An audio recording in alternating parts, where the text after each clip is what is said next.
உறவுகளுக்கு வணக்கம். நம்ம வந்திருக்க இடம் கிழவரப்பள்ளி ஒசூர் டேம். பார்த்துருப்பீங்க.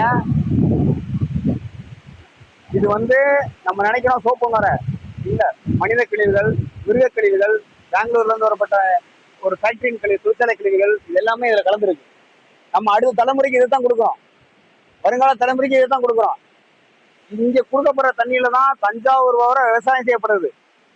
அதை இன்னொன்னு கிருஷ்ணகிரி, தருமபுரி, ஒசூர்ல எல்லாம் இருக்கப்பட்ட காய்கறிகள்லாம் உற்பத்தி பண்ணி வராங்க இல்லையா, அதை நம்ம கர்நாடகாலையும் வியாபாரம் பண்றோம், கர்நாடகத்தையும் நம்ம விற்பனை பொருளாக்குறோம்.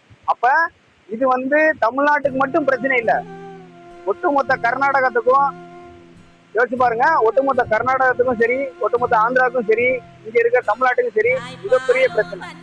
இதை பத்தி நம்ம ஏன் பேச மாட்டேங்கிறோம்? 15 வருஷமா இந்த பிரச்சனையா இருக்கு. அவங்க நாம் தமிழர் கட்சி இன்னைக்கு நேரத்துல இல்ல, கட்சி ஆரம்பிச்ச காலத்துல இருந்து இந்த மாதிரி பிரச்சனை இருக்கு. நீங்க எப்பதான் தீர்வு காண போறீங்க? அப்பையில இருந்து அண்ணன் படிச்சு படிச்சு தொண்டை தண்ணி வத்த கத்துனாரு. ஒரு ஆளு அப்பா என்னமா சொல்றான், என்ன சொல்றான் டிவில போட்டு காமிச்சீங்களா? உங்களோட வேலை என்ன இருக்கு? அவரை பேசிட்டாரு, இவரை பேசிட்டாருன்னு மட்டும் தான் போட்டீங்களே தவிர, ஒரு பொழுதும் அவர் மக்களுக்கான பேசினாரு, மக்களுக்கான அரசியல் எடுத்து முன் வச்சாருன்னு யாரும் பேசுனது கிடையாது இன்ன வரைக்கும். ஏதோ ஒரு நிகழ்வு நடக்குதுங்க, தேனிசை செல்லப்பா நேற்று நிகழ்வு நடக்குது, தேனிசை செல்லப்பா யாரு, அதை பத்தி என்னைக்காவது பேசிட்டீங்களா? கிடையாது. அந்த நிகழ்வுல விஜய் என்ன பேசினாரு மட்டும் தான் நீங்க இப்ப வெளிப்படையா காமிக்கிறீங்க. அப்ப தப்பு யார் மேல? மீடியாக்கள் மேல. நீங்க ஒரு மக்களுக்கான நேர்மையான மீடியாக்களை இருந்திருந்தீங்கன்னா இன்னைக்கு வந்தவன் போறோம் அடிக்கிறான். அதையும் உங்களுக்கு வர மாட்டேங்குது அந்த உணர்வு.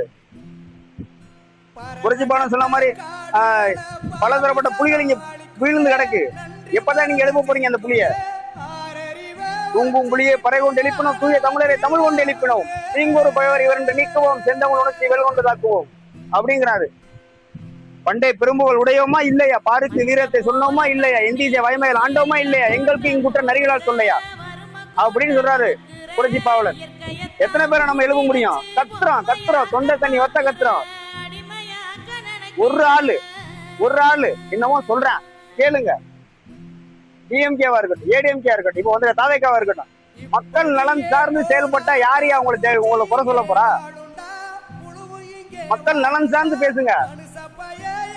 இந்த தண்ணியை நீங்க குடிப்பீங்களா? மனசாட்சியை தொட்டு சொல்றேன், இந்த தண்ணியை நீங்க குடிப்பீங்களா? உங்க பிள்ளைக்கு இதை கொடுப்பீங்களா?